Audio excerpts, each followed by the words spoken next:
Buenos días, buenas tardes o buenas noches desde donde quiera que estés y bienvenido seas a un episodio más de Psicología 101 en colaboración con Psicotáctica en formato podcast. El día de hoy tenemos óyeme, viene señores, gran terapeuta familiar y de pareja, un tipo que de sistémica sabe, de estratégica sabe y de breve lo más breve posible. Denles la bienvenida a Eduardo Gavilán. ¿Cómo estás, Ed? Muchas gracias por esa bienvenida, breve sobre todo, ¿no? Yo me encuentro muy bien, gracias a Dios y gracias por la invitación y la oportunidad de poder estar aquí y tratar un tema que obviamente tú eres quien lo vas a introducir, pero un tema que es bastante chulo y muy actualizado a nuestros tiempos porque es algo que posiblemente sea una de las verdaderas enfermedades del siglo XXI, pero no diré más. Bueno, para ir como entrando más o menos y para que no se me pongan ansiosos, vamos a precisamente empezar por esa palabrita. ¿Cómo podríamos definir ansiedad, Ed?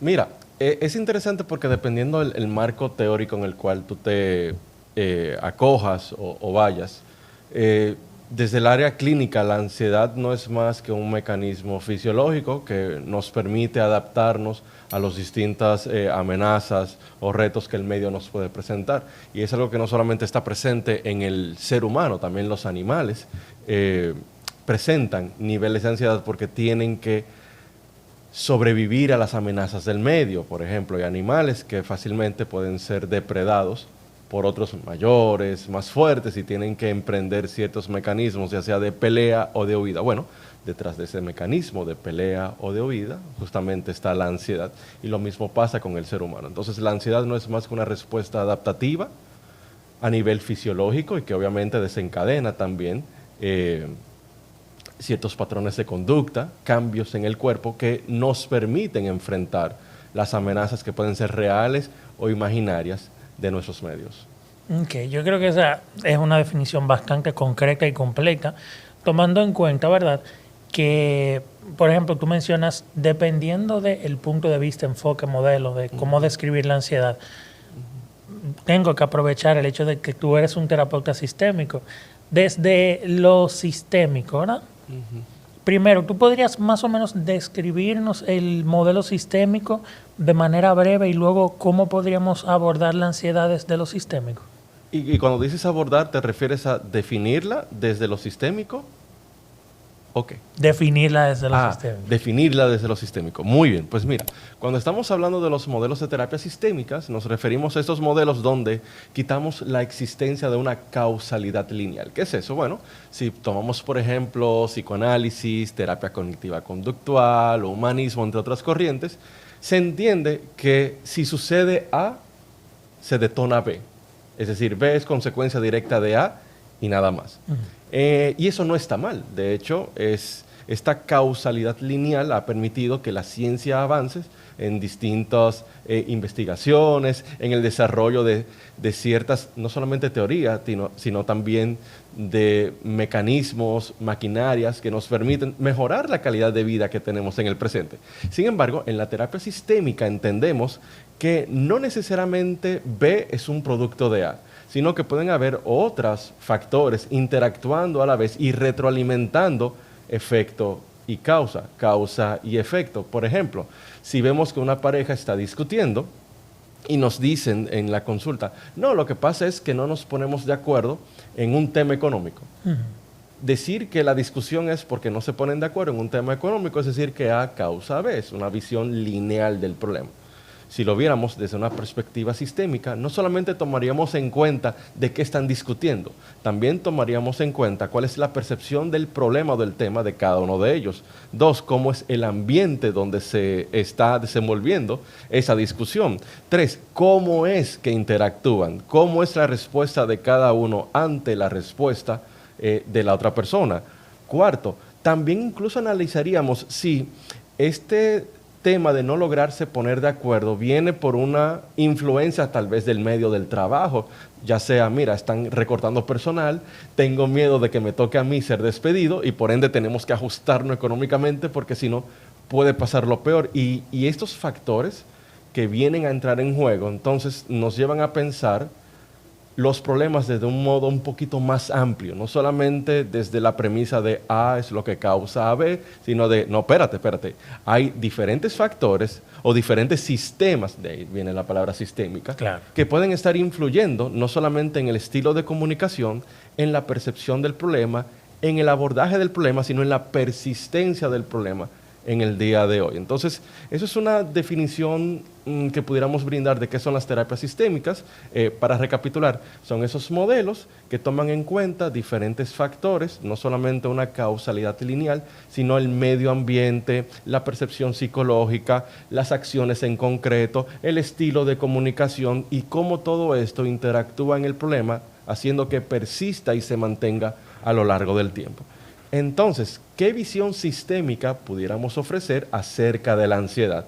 Bueno, si seguimos partiendo de la premisa de una causalidad circular, donde efecto y causa y efecto se retroalimentan, pudiéramos decir entonces que la ansiedad no es solamente una respuesta adaptativa que busca entonces enfrentar las amenazas del medio a través de las activaciones de ciertos procesos neurológicos, segregación de hormonas, fisiológicos en el sentido de aceleración del corazón, agitación en la respiración. No solamente sería eso, sino que también sería el conjunto de las percepciones que llevan a que las personas sientan esa ansiedad, la ansiedad per se, como algo que puede ser amenazante. Porque yo no sé, Joadín, si tú has visto en tu práctica profesional cómo hay personas que van a consulta y te dicen, estoy aquí porque tengo ansiedad. Lo cual es algo curioso porque todo el mundo tiene ansiedad. La ansiedad en sí misma no es mala. Si es un mecanismo natural de adaptación, todos tenemos ansiedad. De hecho, ahora mismo yo estoy experimentando ansiedad. Lo que pasa es que esa ansiedad me permite, si se encuentra en un plano funcional, poder responder, mantenerme en la conversación, estar en la atención y demás, pero yo estoy relajado. ¿Cuál sería el problema? Si ese nivel de ansiedad cruza cierto umbral, que es diferente para cada persona. Es decir, quizás yo necesito muchos niveles altos de ansiedad para comenzar a descomponerme y quizás Laura es una persona que solamente necesita pocos niveles de ansiedad para descomponerse. Es decir, el umbral de cada quien es diferente.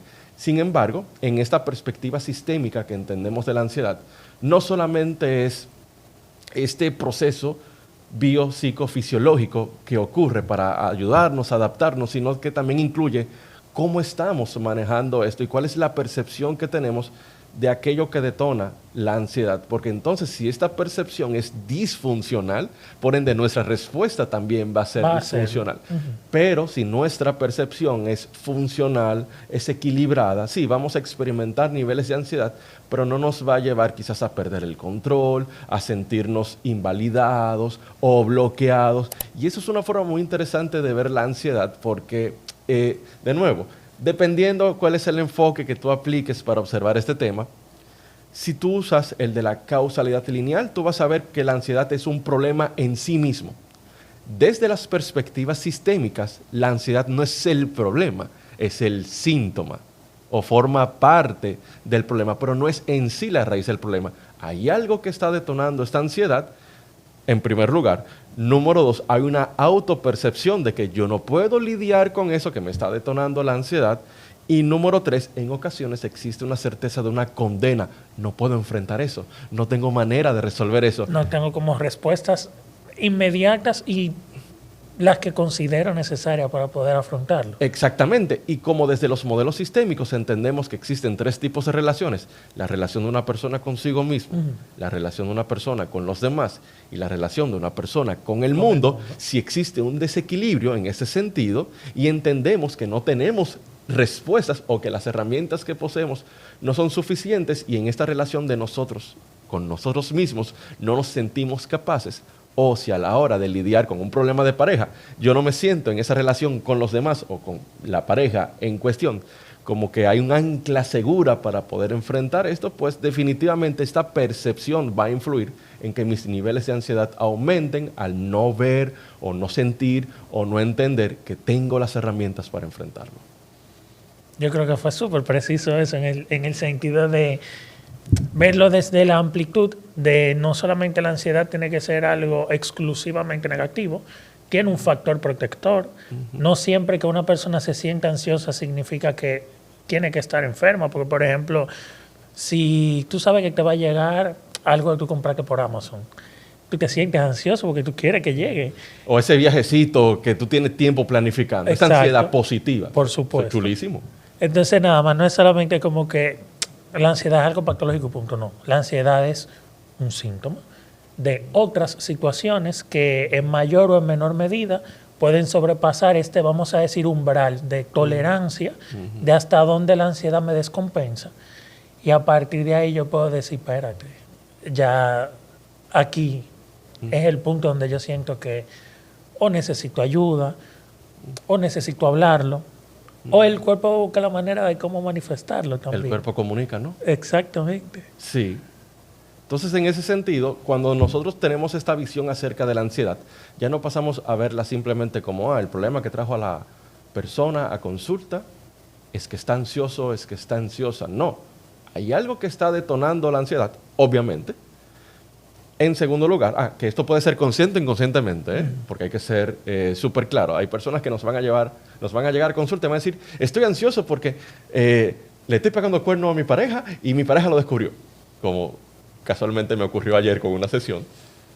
Pero también nos van a llegar esas personas que dicen, yo me estoy despertando y de repente me siento abrumado o abrumado por tantos pensamientos de temas diferentes que no tienen que ver el uno con el otro, pero yo no te puedo decir en sí qué es lo que me está detonando, porque también me sucede que estoy tranquilo en el día, ¡boom!, siento esos niveles de ansiedad que se disparan. Entonces, en ese sentido, esto puede ser o un tema consciente o puede ser un tema inconsciente, pero lo que sí sucede es esta activación fisiológica que le lleva a la persona a entender que hay algo que está sucediendo y empeora cuando esta ansiedad, que de nuevo, y nos vamos a cansar de repetirlo, pero no lo dejaremos de hacer, que es un mecanismo normal y natural de adaptación, porque la ansiedad en sí misma no es mala, como bien tú también estabas puntualizando y aclarando, sino que el problema viene a ser cuando llega un momento donde la persona comienza a tener miedo de esa reacción biopsicofisiológica, es decir, cuando le comenzamos a tener miedo a la ansiedad o miedo a los síntomas, y entonces ahora se vuelve un nuevo problema.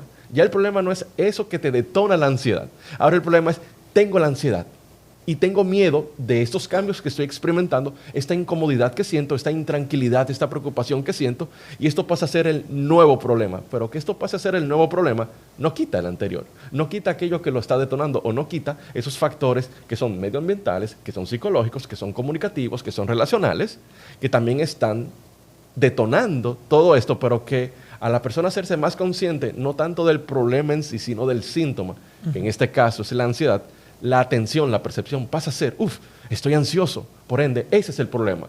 Y las personas van a consulta y dicen, estoy aquí porque tengo ansiedad. Sí, es normal que tú tengas ansiedad.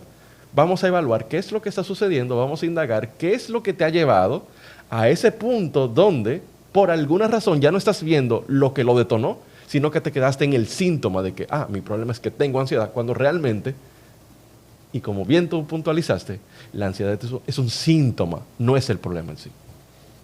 Y mira que tú sabes que lo importante de la manera en la que lo estamos conversando y como tú bien lo puntualizas es que precisamente podríamos también verlo como la ansiedad es una consecuencia de muchos otros factores que están ocurriendo. Y yo no sé qué piensas sobre eso, Ed, pero yo siempre he visto la ansiedad como una combinación de yo quiero controlar y no puedo controlar. Yo quiero saber, pero no puedo saber porque es incertidumbre. Al final del día uno no sabe del mañana. Y yo me siento preocupado por cosas que quizás nunca vayan a pasar.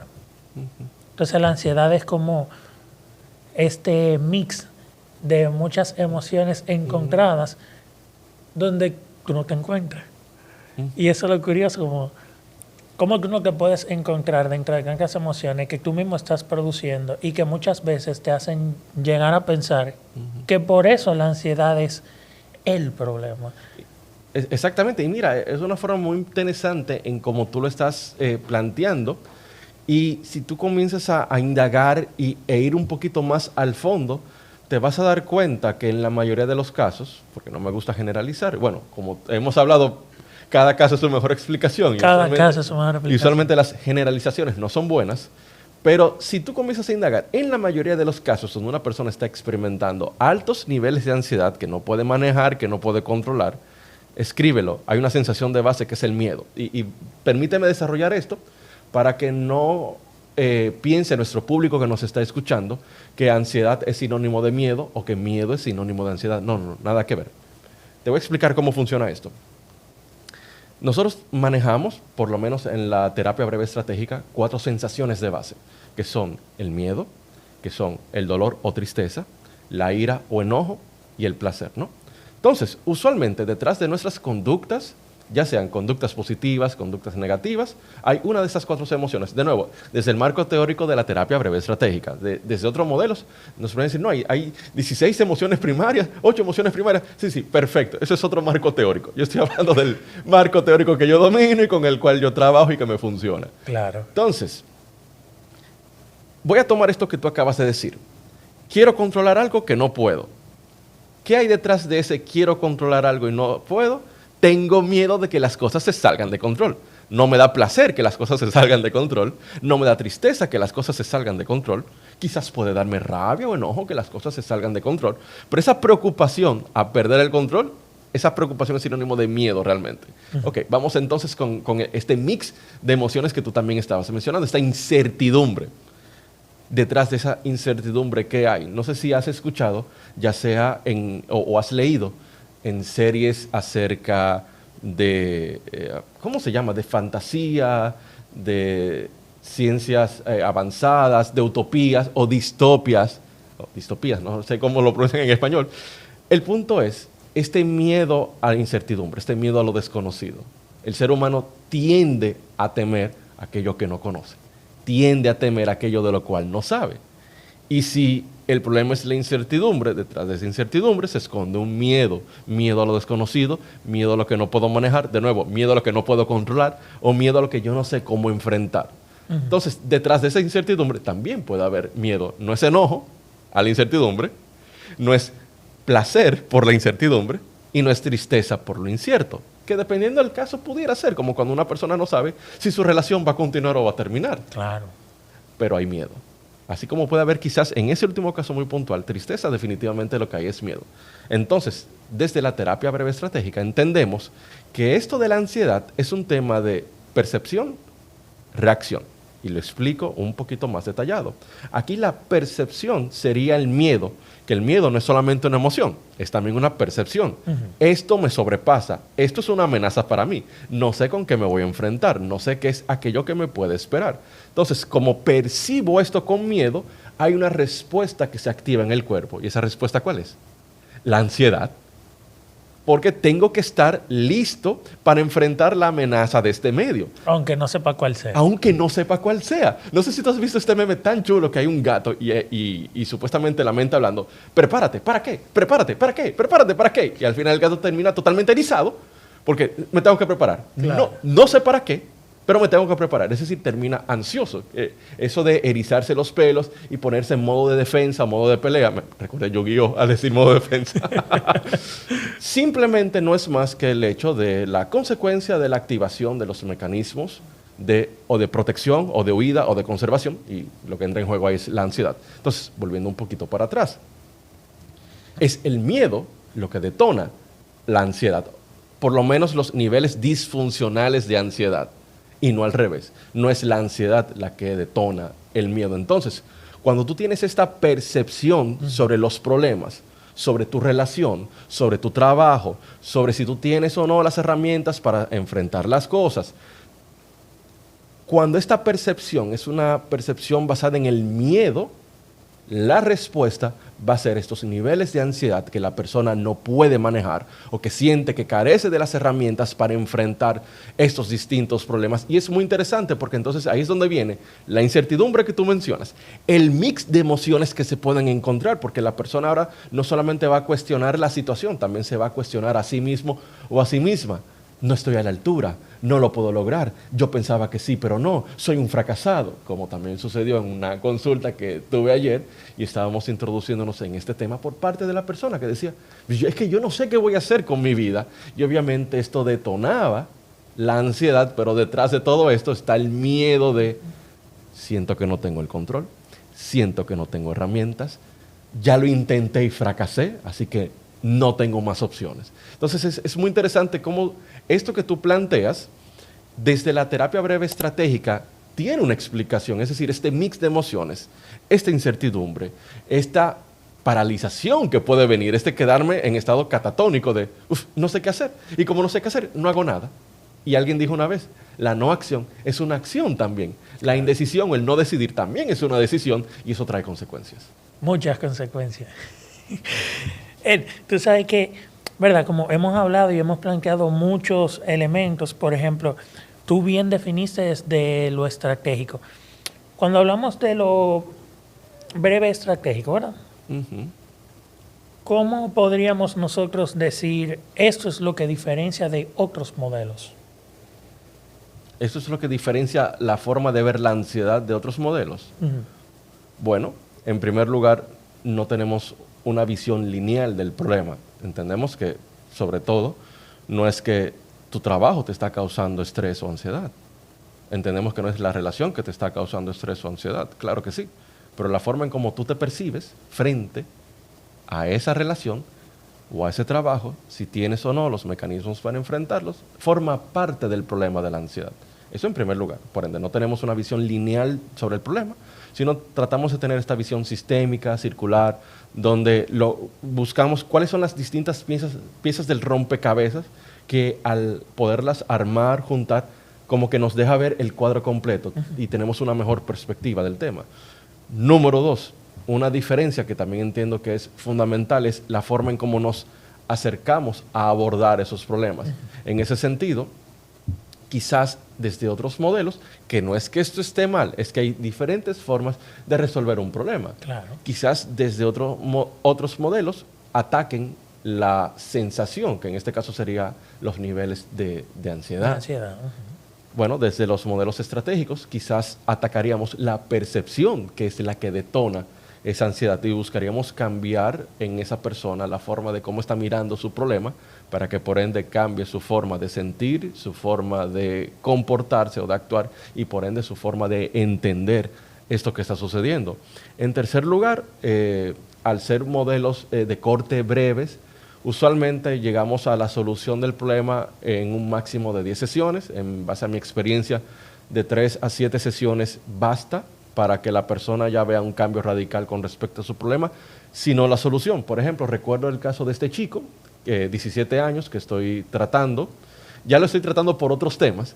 Llegó por ansiedad social. Esta persona, lo que era hablar con extraños, pararse frente a su clase o hacer diligencias por sí mismo, no, negativo. Eso estaba totalmente fuera de la ecuación.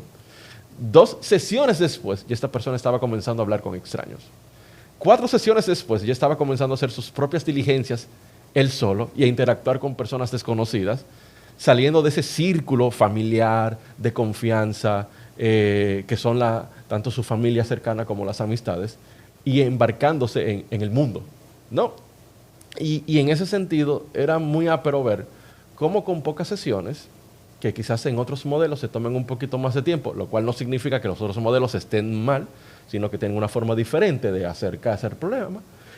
Por lo menos en las terapias breves estratégicas, las personas comienzan a ver resultados sostenibles en el tiempo de una forma más breve, es decir, en una cantidad menor de sesiones. Esas serían, por ejemplo, las diferencias a la hora de abordar la ansiedad desde otros modelos versus la terapia breve estratégica.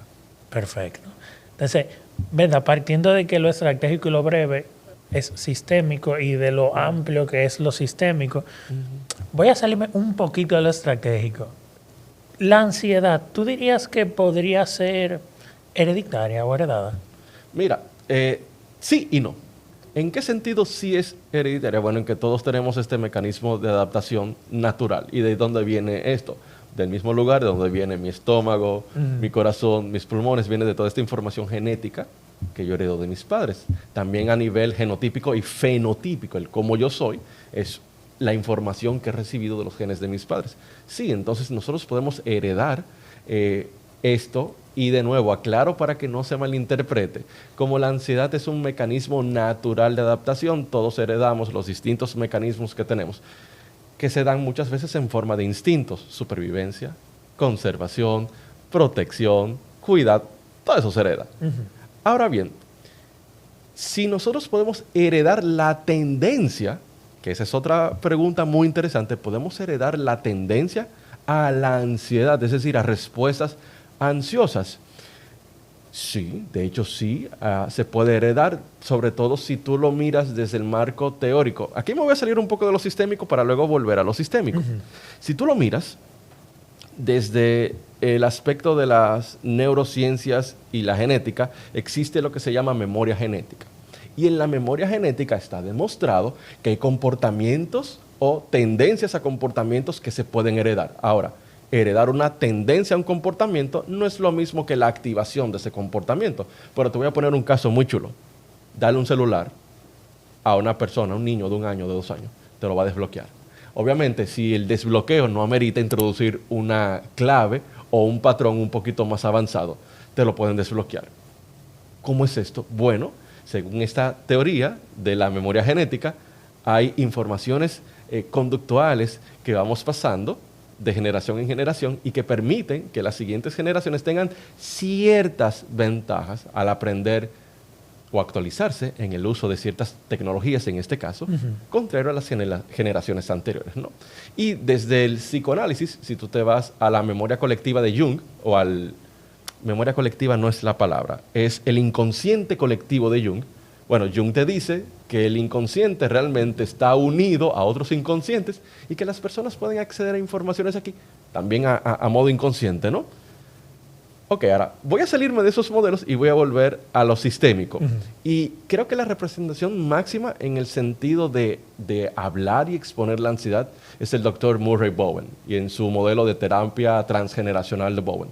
Entonces, Bowen dice que la ansiedad, más que un mecanismo fisiológico solamente, es un cúmulo de cosas que van ocurriendo y que van cambiando la forma de sentir de las personas dentro de su sistema familiar, que se va acumulando con el tiempo y que puede incidir en cómo responden en su propia relación con ellos mismos, con los demás y con el mundo. De hecho, existe lo que se llama la escala de Bowen de ansiedad crónica, que nos permite visualizar y determinar qué tanta ansiedad una familia está cargando. Entonces, Bowen ve la ansiedad, de nuevo, no solamente como este aspecto de adaptación fisiológica, ¿no? Este proceso que se da, porque Bowen era psiquiatra, era un doctor en medicina y psiquiatra. Bowen también lo ve como que tu sistema familiar recuerda las crisis que han tenido, los cambios bruscos que han tenido, como mudarse de una casa a otra, sobre todo en temprana edad, que para un niño, así como cambiarse de colegio o de escuela puede ser traumático, como dejar los amiguitos que conocía para tener que conocer nuevas amistades también puede ser traumático, como abandonar el vecindario también es traumático. Dice Bowen, todo esto se va quedando registrado en la memoria familiar. Y esto, de alguna manera u otra, va moldeando la respuesta de las personas a las exigencias del medio. Así que este niño, que probablemente era muy extrovertido en su anterior escuela o colegio, al mudarse, papá y mamá de casa, de vecindario, de barrio, de ensanche, de sector, y tener que colocar al niño en una nueva escuela, un nuevo colegio, quizás este niño que era muy extrovertido y se le facilitaba. Entonces, esto de hacer amiguitos y hablar con los demás, ahora comienza a volverse encerrado. Y de nuevo, estamos adoptando esta mirada sistémica. No es el simple hecho de mudarse ya, es el hecho de haber perdido las conexiones que tenía. Es el hecho de quizás no sentir que tiene la capacidad de adaptarse a esos cambios. Es el hecho de que, y está demostrado, los niños no tienen la misma capacidad de afrontamiento de problemas que la que tiene un adulto. Y con todo y nosotros, siendo adultos también nos pasa lo mismo. Imaginando entonces a un niño.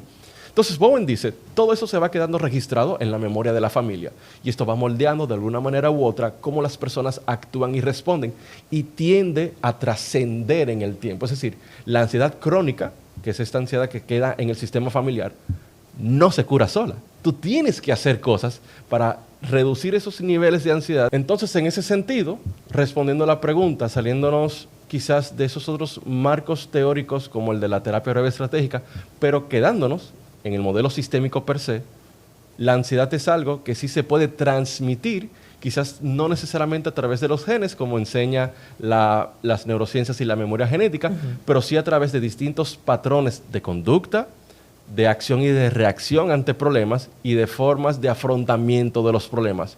No sé si tú has visto estos videos donde hay personas que al sufrir un accidente o morir un familiar, la reacción que tienen es una explosión, donde literalmente se tiran al suelo, comienzan a moverse, comienzan a gritar despavoridos.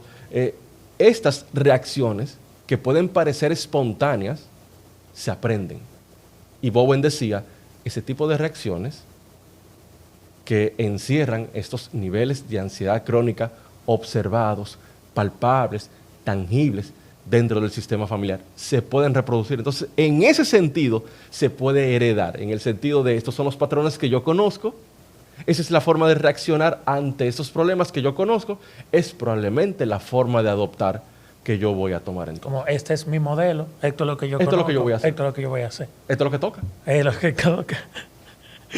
Entonces, tomando en cuenta esto, ¿verdad? Y viendo que la ansiedad, bien tú has comentado, es un proceso natural en el que nos vamos a ver todos expuestos en algún momento. ¿Se cura la ansiedad? O sea, ¿es necesario curarse de la ansiedad? ¿Se cura la ansiedad? La misma respuesta anterior, sí y no. No en el sentido de que como es un mecanismo natural del cuerpo, siempre vamos a tener ansiedad. La pregunta sería entonces, ¿los niveles disfuncionales de ansiedad se pueden curar? Sí, se pueden curar. Es decir, podemos llevar a que la persona reduzca sus niveles de ansiedad a través de ciertos cambios que puede ejecutar, sobre todo en su forma de percibir los problemas, claro está, y en ciertas acciones o cómo enfrentan esos problemas, que ahí es donde entran las soluciones intentadas, que también forma parte de los modelos estratégicos y breves, ¿no? Y cambiando esta forma de enfrentar los problemas y logrando, por ende, resolverlos, sus niveles de ansiedad también van entonces a comenzar a disminuir. Así que sí, es posible curar esta ansiedad disfuncional, aquella que sobrepasa los límites del umbral del soporte de la persona antes de descomponerse, tanto en el aspecto cognitivo, emocional, comportamental. Por ende, sí, es posible curar esa ansiedad disfuncional.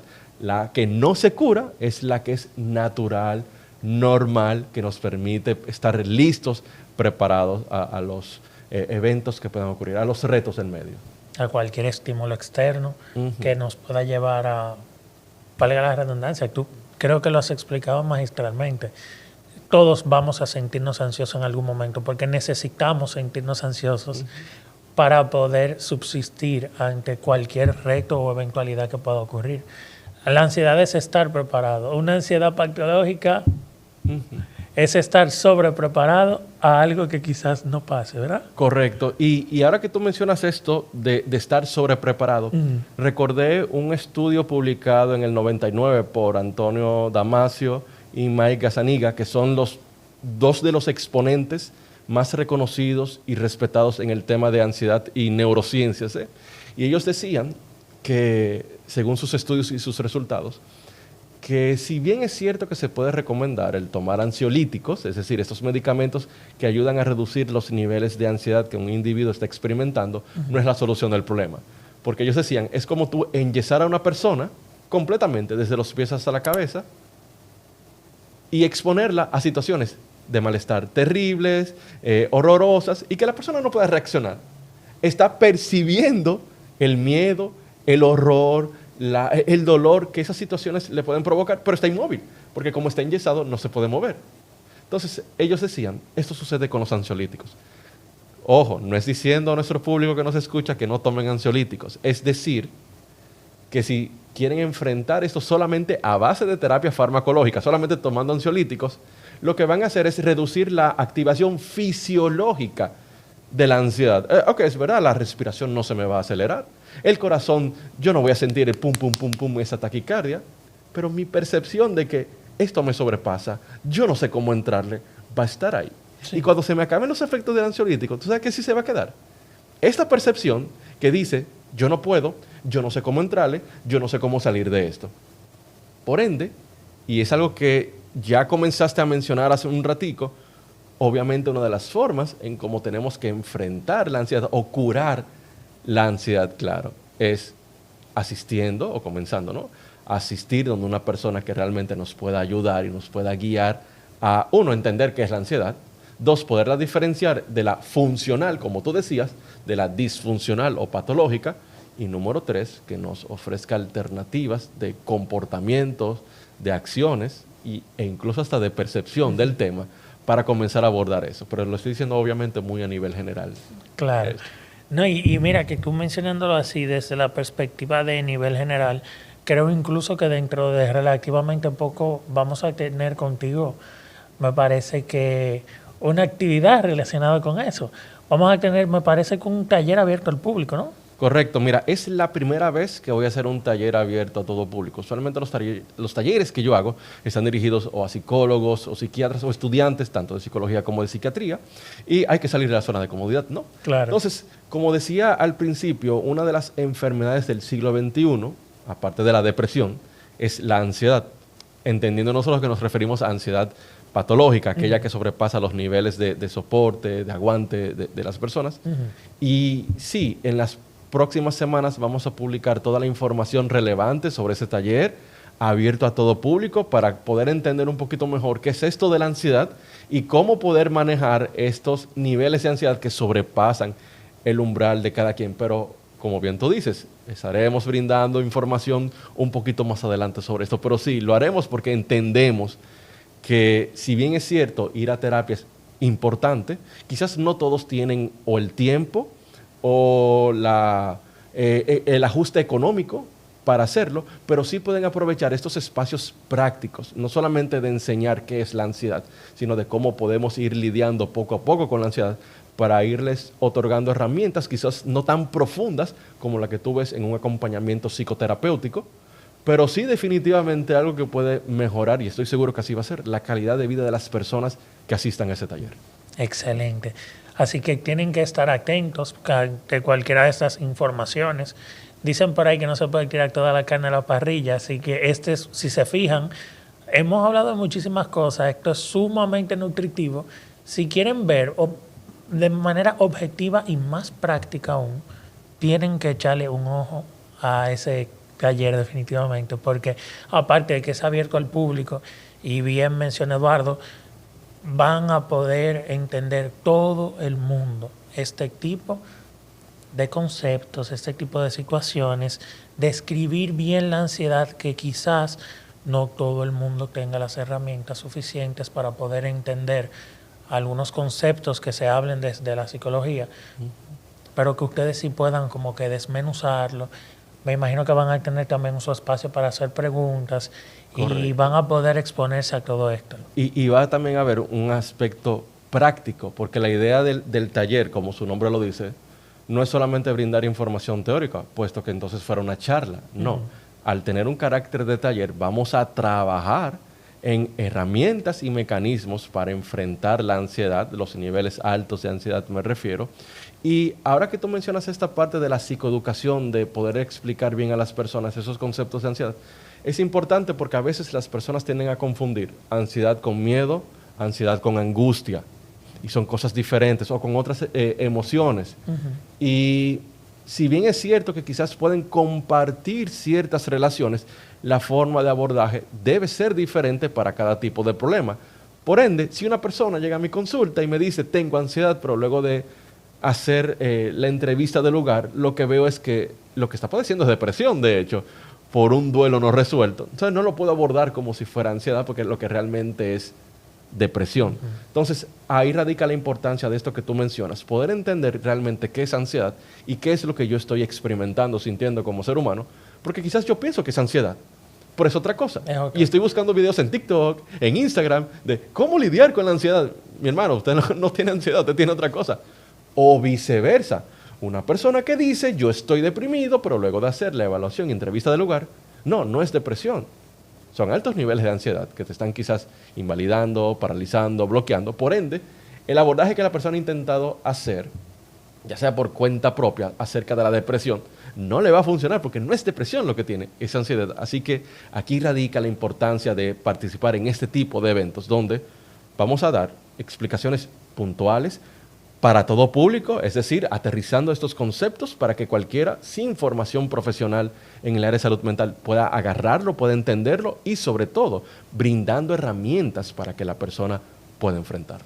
Y los terapeutas también, que vamos a estar ahí copiando y aprendiendo Pero técnicas. ese es el objetivo. Vamos a robarnos las técnicas de los otros, ¿no? Para poder ayudar a las personas con las que estamos trabajando, claro. Mira, tú mencionaste algo súper clave que acerca de estas, vamos a decir, condiciones modernas o enfermedades modernas del siglo XXI.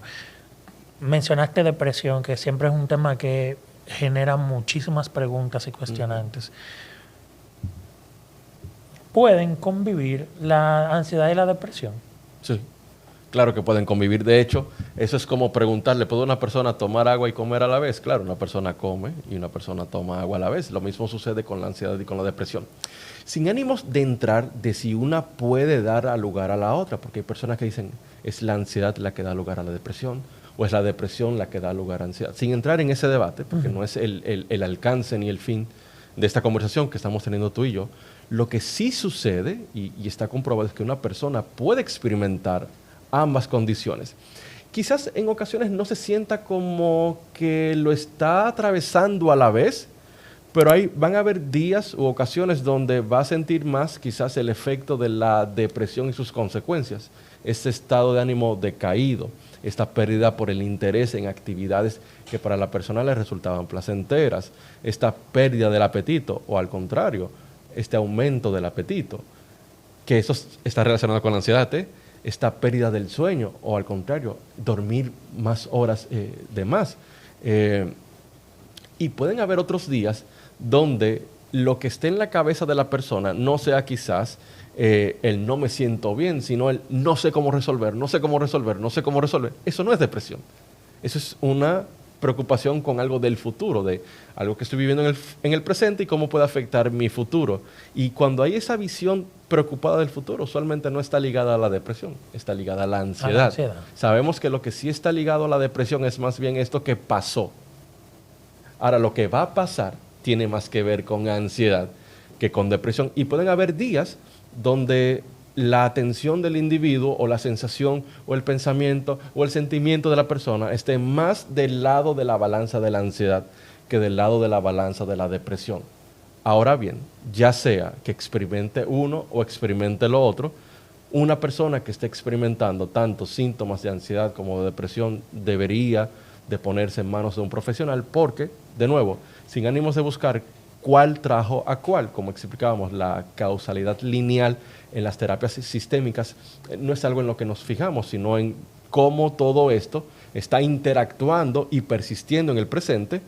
El acompañamiento profesional ayudaría a la persona quizás a desbloquear entonces estas emociones que son propias de la depresión, pero también aquellas que son propias de la ansiedad para brindar acciones, mecanismos, herramientas para poder enfrentar y afrontar este problema de modo que la persona pueda cambiar su percepción sobre el problema.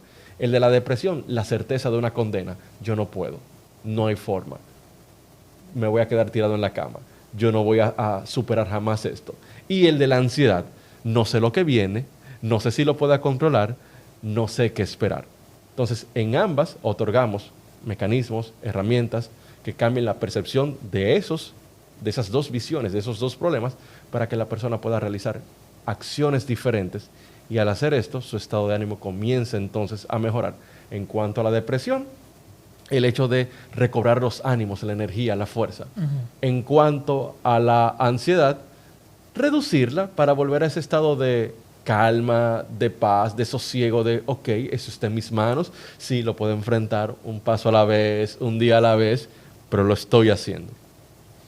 Excelente. Yo creo que la forma en la que tú lo acabas de describir es tratar de, vamos a decir, encontrar un sano equilibrio. Porque, ¿verdad? Me saturo de futuro y me excedo de pasado, miro para atrás, miro para arriba y dejo de ver lo que está adelante. Y como que centrarnos mucho en el aquí y ahora. Así que definitivamente creo que ha sido una conversación sumamente rica, con muchísimos elementos chulísimos. Recuerden que van a tener este taller abierto al público por parte de Edu, donde van a poco ir empapándose de muchos de estos elementos y, por supuesto, resaltar que habrá mucha practicidad y van a aprender a hacer las cosas de forma muy precisa y de forma sumamente práctica. Llevarlo a cabo y que poco a poco con estos ejercicios vean que sí pueden bajar estos niveles de ansiedad. Y en caso de que necesiten asistencia, por supuesto, saber que tienen profesionales tan capacitados como Eduardo para acompañarlos. Tienen profesionales, por ejemplo, también aquí en Psicotáctica para acompañarlos. Y saber que al final del día esto es cuestión de aprender a tener una perspectiva diferente sobre las cosas, porque el conocimiento nunca está de más. ¿Alguna recomendación, Edu, que te gustaría hacer para el público, breve y puntual? Claro que sí. Para las personas que nos están escuchando, que nos están viendo en cualquier momento de su día, ¿no? En primer lugar, hay que reconocer que existe algo que nos está bloqueando, que nos está sobrepasando. Y cuando logramos reconocer eso, justamente en ese instante es que podemos comenzarlo a enfrentar. Muchas veces a nosotros los hombres, por ejemplo, nos cuesta buscar ayuda. Pero si no lo hacemos, si no nos preocupamos por nuestro bienestar, si no hacemos algo que nos ayude a enfrentar esto que estamos percibiendo, que sentimos que nos sobrepasa, que nos sobrecoge, entonces si no lo hacemos nos vamos a quedar en ese loop o en ese bucle donde no vamos a encontrar la forma de enfrentar esto. Por ende, la primera recomendación es, si algo está sucediendo a ti que eres hombre o a ti que eres mujer, aunque las mujeres son más sensibles en cuanto a estos temas y no tienen tantos problemas a la hora de buscar ayuda, detente. Reconoce, haz este examen, sí, hay algo que está sucediendo en mi vida, por ende, debo de o cambiar lo que estoy haciendo, o pensar lo que estoy haciendo de forma diferente, o simplemente, ¿sabes qué? Voy a ir donde el profesional correspondiente para poder tratar este tipo de temas. Número 2, cuidado con los diagnósticos y las herramientas que vemos en TikTok, en Instagram, porque muchas veces estas informaciones son brindadas por personas que no tienen conocimiento del área, que no realizan prácticas clínicas, que no tienen una metodología científica para poder darle seguimiento a esto y ver si los resultados de aquellas cosas que proponen funcionan. Por ende, número 3, vaya donde una persona que le pueda mostrar su título de licenciatura en psicología, de maestría, y permítase ser acompañado en este proceso. Y cuarto y por último, redes de familia, redes de apoyo, redes de amistades. Una de las cosas que siempre puntualizamos es, no importa lo que hagamos en consulta, tenemos que tratar de replicar eso fuera y tener esa red de apoyo que nos permita recordarnos que podemos, que tenemos la capacidad, que no estamos solos y que así como en momentos anteriores hemos quizás atravesado distintos problemas y los hemos superado, hoy en el presente también lo vamos a hacer. Así que de mi parte serían esas las recomendaciones. Excelente, Ed. Muchísimas gracias por tu participación y tu asistencia. Eternamente agradecido por el episodio de hoy. Recuerden, por favor, seguirnos en redes sociales. Nos tienen en Spotify, nos tienen en YouTube, nos tienen en Instagram como @psicología101, @psicotáctica, @eduardo.gavilán y @psi.joadinpeguero. Esto es todo lo que tengo para ustedes.